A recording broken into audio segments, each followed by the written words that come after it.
અમદાવાદના નિકોલ વિસ્તારમાં એક બાઇક ચાલકનું ગટરમાં પડી જવાથી મોત નીપજ્યું છે। તંત્રની બેદરકારીને કારણે આ દુર્ઘટના સર્જાઈ છે। છેલ્લા 5 દિવસથી આ ગટર નિકોલ વિસ્તારમાં ખુલ્લી પડી હતી। આ દુર્ઘટનામાં 35 વર્ષીય યુવાનનું ઘટના સ્થળ પર જ મોત નીપજ્યું છે, જેના કારણે સ્થાનિકોમાં તંત્ર વિરુદ્ધ રોષની લાગણી ફાટી નીકળી છે। ઉલ્લેખનીય છે કે આ દુર્ઘટના એ સમયે બની હતી જ્યારે મૃતક યુવક ઓફિસથી ઘરે પરત ફરી રહ્યો હતો। ફાયર વિભાગના જવાનોએ મૃતકની બોડીને બહાર કાઢ્યો હતો। મહત્વનું છે કે છેલ્લા 5 દિવસથી આ ગટર ખુલ્લી પડી હતી। એએમસીની બેદરકારીને કારણે શહેરીજનો પોતાનો જીવ ગુમાવ્યો છે, ત્યારે સ્થાનિકોમાં તંત્રની સામે ભારે રોષની લાગણી જોવા મળી રહી છે।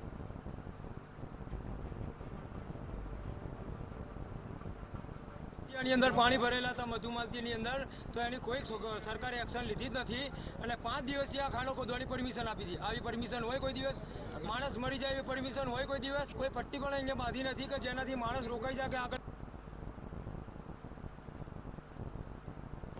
આ અંગે વધુ માહિતી માટે અમારા સંવાદદાતા મેહુલ દુધરેચિયા જોડાઈ ગયા છે। તો મેહુલ, જે રીતે એએમસીની રોડ પરની બેદરકારી વારંવાર સામે આવતી હોય છે, ત્યારે એક રાહદારીનું ગટરમાં પડી જવાથી મોત થયું છે। શું છે વધુ માહિતી અને આગળ શું પગલાં લેવાશે? જે પ્રમાણે એમસી દ્વારા જે ખાડા ખોદવામાં આવતા હોય છે, આ ખાડા ખોદવાને ક્યાંક ને ક્યાંક રેલિંગ તેમજ જે બેરિકેડ લગાવવામાં આવતા હોય છે, પરંતુ આ જે બેરિકેડ લગાવવામાં આવેલો નહીં હોવાથી આ જે ઘટના ઘટી છે। આપને જણાવી દઉં કે થોડા દિવસ પહેલા નિકોલના મધુમતી આવાસ યોજનાની અંદર વધારે પડતા પાણી ભરાઈ ગયેલા પાણીને લીધે જે મુખ્યમંત્રી છે તેઓએ પણ આ ઘટના સ્થળે મુલાકાત લીધી। તંત્રે પોતાની કામગીરી બતાવવા માટે અચાનક જ ફટાફટ જેસીબી લાવીને આ જે ગટર છે તે ગટરની બાજુમાંથી કેનાલ જેવું બનાવી અને ગટરને ખુલ્લી મૂકી દીધી, પણ કોઈ પ્રકારના જે બેરિકેડ લગાવવા જોઈએ બેરિકેડ લગાવ્યા ન હતા અને આટલા દિવસ બાદ પણ એ જે ખાડો હતો તેને એમનો ખુલ્લો રાખવામાં આવેલો।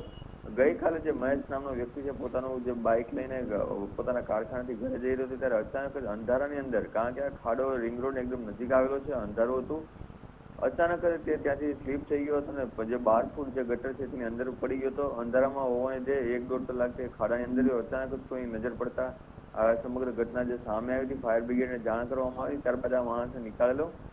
લોકોના ટોળે ટોળા અહીંયા ઉમટી પડ્યા હતા અને લોકો પણ જે રોષ જોવા મળ્યો હતો કોર્પોરેશન વિરુદ્ધ એવો સૂત્રોચ્ચાર કર્યા હતા અને લોકોએ આજે પણ એવી બાહેંધરી જે આપી છે કે જો જરૂર પડશે તો અમે કોર્પોરેશન તેમજ મેયર છે તેનો પણ ઘેરાવો કરીશું ને આ જો આવા કોઈ પ્રકારના બીજી વાર પણ પગલાં થશે તો મેયરે પણ આ અંગે કડક કાર્યવાહી કરવી પડશે।